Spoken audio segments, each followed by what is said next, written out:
Hello, everyone. Thanks for being here. We all lead busy lives, and I appreciate the time that you've all taken to come here tonight.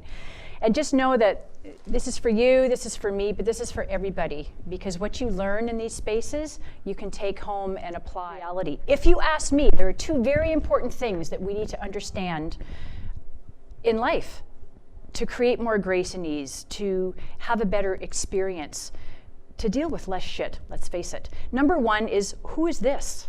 Who is this? And number two, what is the nature of reality? What is life? And so how can I better leverage me in this place I live, in this world that we live? Because we are so jacked on stress and our troubles and all that's going on in the world. And really, a lot of us spend most of our days overwhelmed. And the fact of the matter is that that's our inner state. That's our inner state creating what we see in our lives. It's critical for us at this point in the world to learn how to create more of what we want in this life. We need happy people in this world.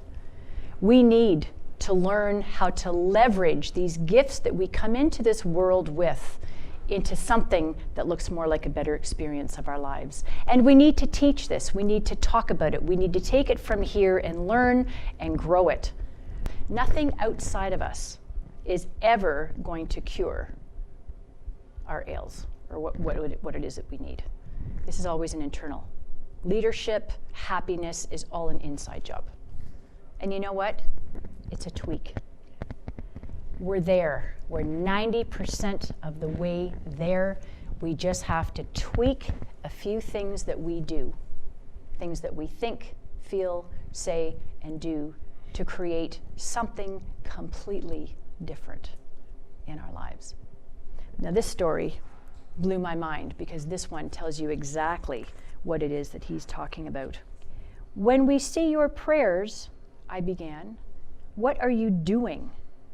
When we see you tone and chant for 14 and 16 hours a day, when we see the bells, the bowls, the gongs, the chimes, the mudras and the mantras on the outside, what is happening to you on the inside?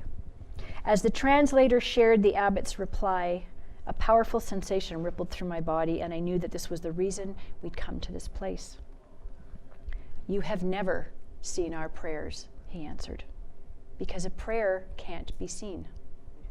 What you have seen is what we do to create the feeling in our bodies, because feeling is the prayer. So how do we merge what it is that we're thinking and feeling into the universe to create what it is that we want? I watched carefully as David removed his shoes, gently placed his naked feet into the circle, and honored the four directions and all of his ancestors.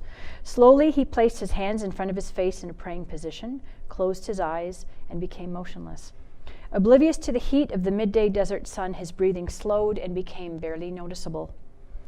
After only a few minutes, he took a deep breath, opened his eyes, looked at me, and said, "Okay, let's go. Our work here is finished."